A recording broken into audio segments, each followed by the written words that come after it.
Estou de volta aqui depois de um tempo sem publicar no Young Explica para falar sobre eleições e a jornada heróica.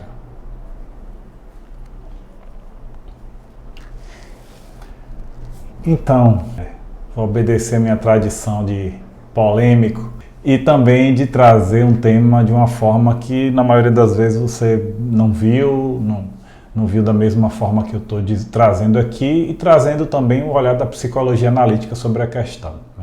Estava pensando hoje, discutindo com um grupo de amigos e lembrei que quando Moisés, lá na Bíblia, foi libertar os hebreus dos egípcios, ele era um herói. Ele conseguiu libertar um povo de 400 anos de escravidão, mas ele demorou um pouquinho lá no Monte Sinai, conversando com Deus, e quando voltou o pessoal estava numa orgia muito louca e adorando um bezerro de ouro. E Moisés, várias vezes durante o Velho Testamento, sofreu vários desapontamentos com o povo hebreu, que se mostrou muito pouco apto a encarar um monoteísmo, que era a religião que ele propunha. Então eles sempre voltavam para a adoração de vários deuses pagãos, e Moisés, considerado o homem mais manso da terra, chegou a se irritar muito e desobedeceu a Deus, e por isso não conseguiu ver a terra prometida. Então ele morreu antes disso, e quem viu a terra prometida foi Josué, não foi Moisés. Então, se você olhar, por exemplo, no Novo Testamento, Jesus aparece aí como grande promessa de ser o Messias, o Salvador da nação judaica, que era escrava dos romanos na época, e entrou triunfalmente em Jerusalém somente para poucos dias depois ser crucificado, ser morto, ser entregue para os romanos. E você pode dizer, bom, foram os fariseus que tinham inveja dele, mas o povo podia livrar Jesus da cruz. Pilatos ofereceu essa oportunidade e eles preferiram que fosse livre Barrabás. Então, os judeus, eles queriam um libertador político, queriam um salvador material, não um salvador espiritual. E por isso Jesus foi morto. Por isso Jesus não entregou o que eles queriam e foi martirizado, e foi o bode expiatório, a vítima expiatória. O plano de Deus para Jesus era esse mesmo, segundo a Bíblia. Mas aí vocês vão adivinhando um tema desse vídeo, que é como a pessoa passa rápido de herói para vilão, e como as coisas são tão previsíveis e repetitivas quando a gente entra no padrão do Salvador, do complexo do Salvador na psicologia das massas. Então a gente pode ver aí o caso de Gandhi. Gandhi foi um grande homem que seus esforços levaram a Índia a ser independente da Inglaterra. Mas depois que isso aconteceu, eles não conseguiram seguir o caminho de paz de Gandhi, não conseguiram, por exemplo, manter a Índia como um povo unido, entre os hindus e os muçulmanos, e acabaram que os muçulmanos tiveram que ir embora da Índia e criar um novo país, que hoje é o Paquistão, e os dois países brigam até hoje, por causa disso. E Gandhi depois foi morto a tiros por um nacionalista hindu. Então todo herói, todo ídolo, ele tem uma grande tendência, ele tem uma grande vocação de ser martirizado no final, de ser incompreendido no final. Então, se a gente passar agora para a política brasileira, na minha época de criança, aí nos anos 90, você tem aí o Fernando Collor de Mello, que se apresentou para o Brasil como caçador de marajás.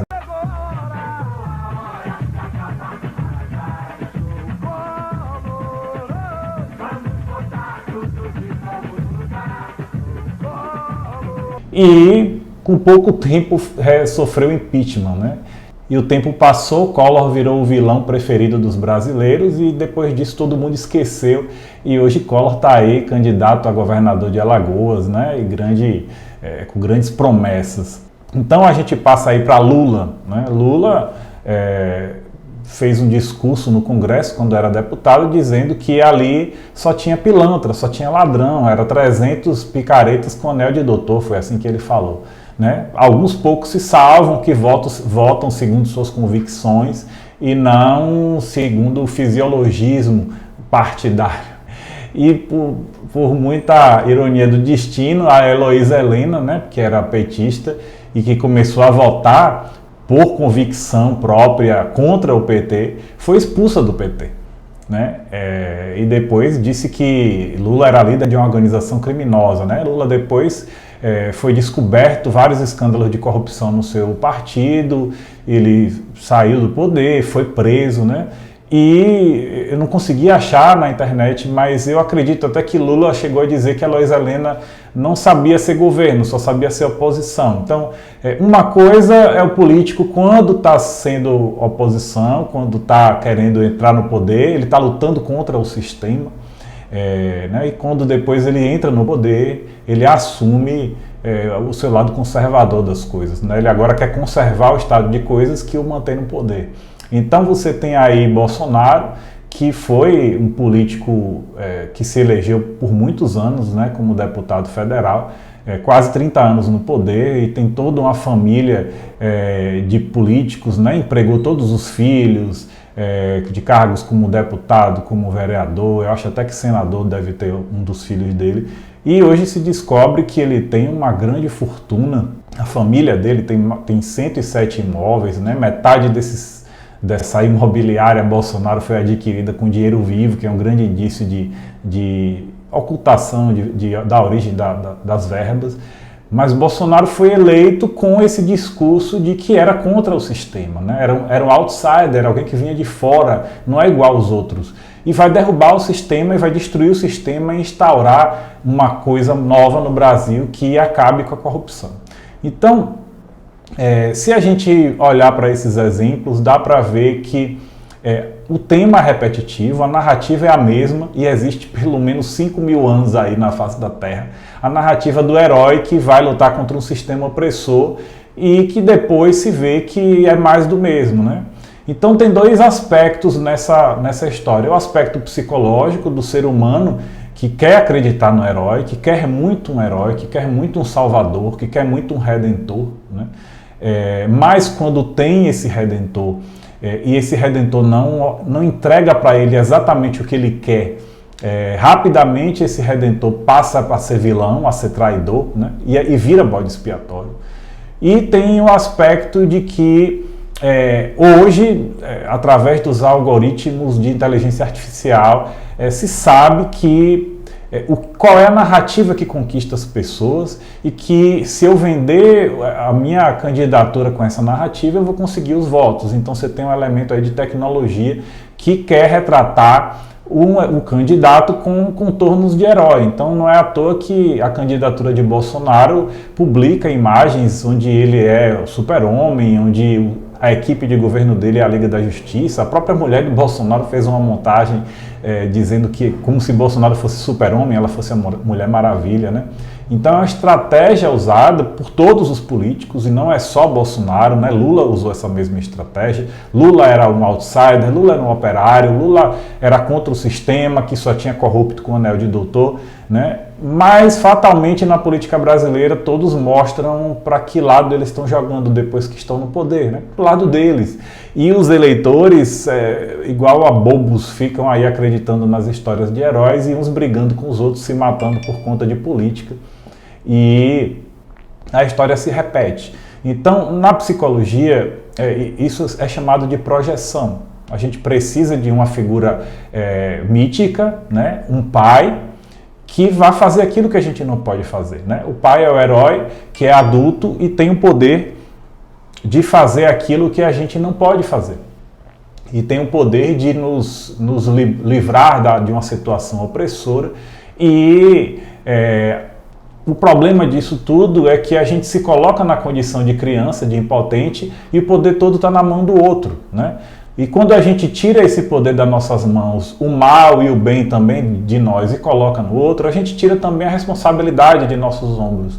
E essa manobra é a manobra que o brasileiro faz para que não assuma a responsabilidade dos seus próprios atos, da sua própria corrupção, do seu própria cultura, do jeitinho, né, de fazer as coisas pelo atalho, pelo caminho mais rápido, e colocar toda a responsabilidade nas costas do político. Então, ou o político é aquele que é o salvador e vai resolver tudo, e quando ele falha em atingir essa meta, que é impossível, ele vira o traidor. que abandonou a nação e que tem que ser queimado, né? Vamos lembrar aí que Gabriel Pensador fez uma música que teve muito sucesso dizendo que ia matar o presidente da República, né? Todo mundo bateu palma quando o corpo caiu. Eu acabava de matar o presidente do Brasil. Ele ganhou a eleição e se esqueceu do povão.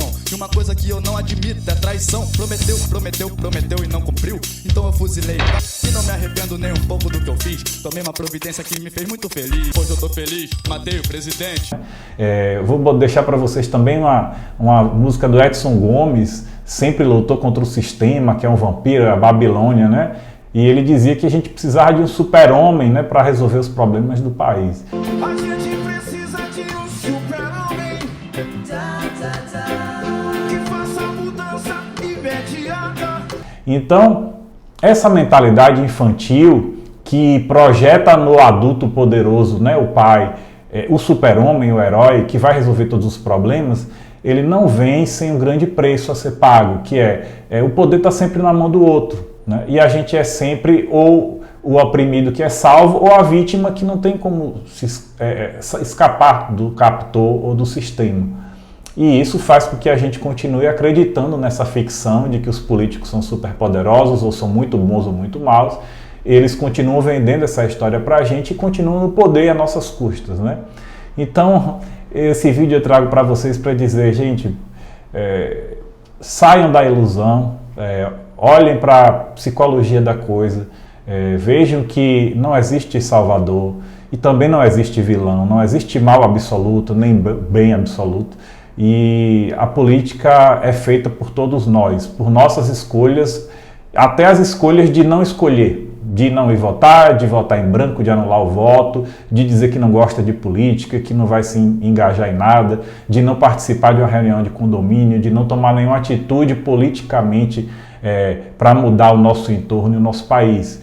E essa omissão da nossa parte, né, característica do brasileiro, culmina nessa eleição de uma figura que vai ser o Messias, que vai salvar o nosso país contra pessoas malignas que estão querendo destruir tudo que a gente acredita. Tá? Então era isso que eu tinha para trazer para vocês. Um abraço e votem com consciência.